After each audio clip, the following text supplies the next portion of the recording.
Well, the pandemic's still very overwhelming for our frontline healthcare workers. That's why volunteers right now are feeding some 250 of them as a way to say thanks.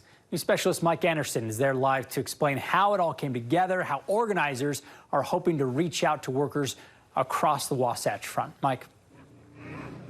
Yeah, Matt, volunteers got the help of Wadsworth Construction here to feed everyone. The organizer said she saw how the pandemic continues to impact healthcare workers all over, and she wanted to let them know that they're still appreciated.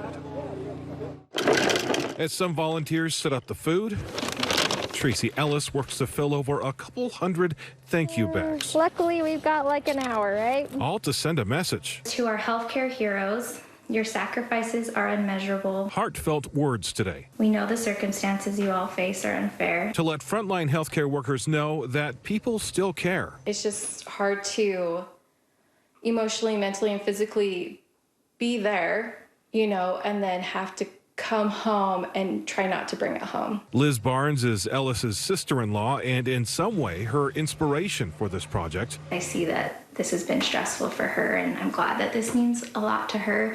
That's the whole point, is we want it to mean a lot to all the healthcare workers. All over the country, workers like Barnes put in long shifts, some while raising families. It's been hard to breathe these last 2 years for us. All the while, Barnes says, their ICU remains full with still mostly unvaccinated patients. It's a good 3 or 4 week dedication to these patients, and then lots of times they don't make it in the end.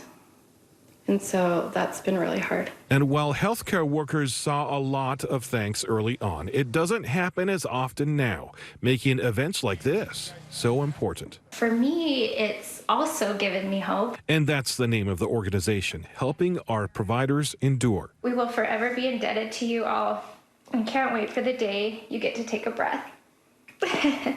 You have our unwavering support, love, and admiration. And Hope Project continues to look for volunteers and donors. We'll post some links on how you can reach out and help on our website, ksltv.com. Matt.